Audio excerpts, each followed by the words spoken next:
Hi, everyone. The International Society for the Comparative Study of Civilizations is holding its annual conference in July in New Jersey this year. What is the topic of the conference, and why should you consider joining and attending it? I reached out to board member Michael Andregg to tell us more about it. Hi, Michael. It's great seeing you again. How have you been doing? Hello, Bibi. I'm fine here in Minnesota, USA, and it was a real joy to meet you in Bucharest, Romania. You're one of those multi-dimensional people, so it's one of the joys of our society. True. Thanks for the compliment. It was great meeting you, and thank you very much for the photos you sent me, from the Bran Castle, the Dracula Castle. The topic of this conversation is the upcoming conference of the Society for the Comparative Study of Civilizations this July. Before we get into that, I'd like to ask you, what is your role at the Society? Well, I'm a vice president of the Society, which mainly reflects that I'm an old guy that has done most of the job. So I've been the program chair many times. I hosted a conference in 2005. I copy edit for the journal and just try to be helpful in various ways because we are a volunteer organization that depends on people that will do things like that. The conference now in July, the upcoming conference, the topic is the future of civilizations. So why this topic? I wasn't involved in this year's creation. I've been involved many times, so I don't know exactly, but we always pick a broad theme that should stimulate interest. But we follow that with a long list of examples of dimensions that one might pursue, because our members are very interdisciplinary, and we really want people to submit their abstracts and not to feel that it has to fit within any single theme. So I stress that. What is your perspective on the future of civilization? You're going to get more on this one. Okay. See, I have been writing for decades in various places around the world about something I call the developing global crisis. And my point is that many of us feel that civilization is in jeopardy today for a variety of reasons. So I will just add one bit rather than a whole book on this topic. I see two existential threats to human civilization at this time. Quick death to weapons of mass destruction in a general thermonuclear war, and long, slow, crushing death by incremental destruction of the environment. And you can call climate change one indicator of that. So I worry every day about the future of human civilization, and that's my particular take on this theme. What do you expect from the conference? Well, first off, I expect that there will be a core of people that have been members of the Society for a long time, and they will be presenting very deep, thoughtful papers on the topic that they choose. There will be a handful of academics from the area around the host institution where it's just logistically inexpensive for them to participate, and they would like a chance to try out ideas with our unusual society. And there will be another group of people, some that we have just met a year ago, like yourself, and others that, we'll have a guy attending this year from Sweden that we only saw once 10 years ago. But it is practical for him to come this year. And he's not just a retired scholar, he's a retired intelligence professional. And on the aside, I spent 30 plus years studying spies. So I have a particular interest in the intelligence community perspectives on these global problems. I remember you told me wonderful and very, very intriguing and interesting stories in Romania. Like I often think of them.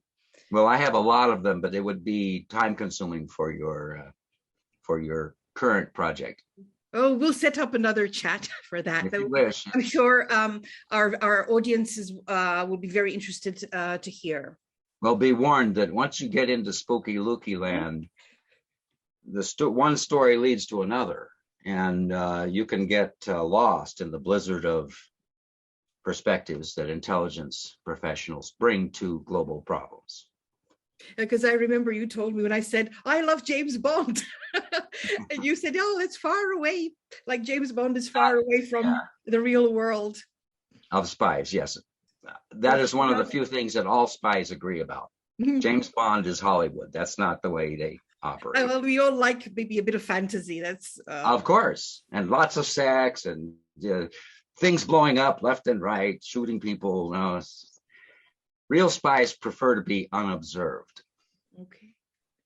Oh, it's fascinating. And my last question would be, why should people join the society and attend the conference? What would you tell somebody who's now heard about it, is very much interested? Why should they come? Well, I stuck with this particular, I've been involved in many academic societies over the decades, and I stayed with this one even after retiring a couple of years ago, because it is extremely helpful for putting you in contact with people who have very deep knowledge in areas that you can't. One concrete example, I wrote a book on the causes of war, which I'm proud of, and I sent you a copy because it won a national award. And that's it, on the causes of war. I'm a geneticist. I don't have deep knowledge of ancient China, Russia, any Muslim societies, none of it. But the society has people who are deep experts in all of those things, and the discussion of what is a civilization anyway, and how many are there, and stuff like that. So I was able to connect rather quickly with a very large body of academics that were passionate about their specialty, but interdisciplinary enough to understand why I would be interested in the causes of war. So I got a lot of help from this society. And jumping to the present moment, I'm working on a paper for this next conference on the struggles between tyranny and democracy over time. So I reached out to some political scientists and philosophers, 6 of them, 2 days ago, and I already have detailed commentary and advice and references from all 6 of them. A philosopher in Russia, a philosopher in Poland, a philosopher in California, political scientists in other places, and a political scientist and former university president in Washington, D.C. Well, it's great to have a community of intellectuals who are willing and even eager to assist a dumb geneticist who is trying to understand political science and philosophy. Oh, and that's right now. Call. That's a fabulous call for, everybody to attend, like who's interested. Good. I like to, I have the book here, your book, Causes of the War. So Michael, next time we'll really have a talk also about the book. As you like. That I am fond of it, but it was written a long time ago. My national award was in 1999. The causes of current wars, the current crises facing the globe, weapons of mass destruction and stuff like that. I would be more engaged with trying to solve those problems now than talking about my old book. Okay. We'll then take it on from there. Actually, let me mention one other. I wrote a book on intelligence ethics for spies, and in 2007. And the first user was the CIA, and the first customer was our Defense Intelligence Agency. So it was a worthwhile project. I have never succeeded in actually establishing a movement for developing a professional code of ethics for spies, and neither have the spies. I know many who tried, but there's a great resistance to bringing ethics into intelligence affairs. And I'll spare you more now, but that's one of those problems that if we could solve that problem, it would help with others, because most leaders of nation states don't care at all what professors are talking about, but they pay attention to their intelligence agency's advice. Well, that's very, very. So it would help if your spy had a code of ethics. even though it's a very difficult, that intellectually designing a code of ethics for spies is harder than a code of ethics for doctors or teachers, other professionals. Spies have to deal with some extremely strange circumstances. It's a different world, I guess one could. Like, do not lie. No. That will never sell anywhere in the spy world, because that's just part of their business. Thank you very much, Michael. Yeah, for this conversation. I think those that will be attending will now know why they're attending, and also this is a call for those that are thinking or maybe who have just heard about the society to come and join. Michael, it was a great pleasure. Be safe. And I hope to see you or at least chat over Zoom again.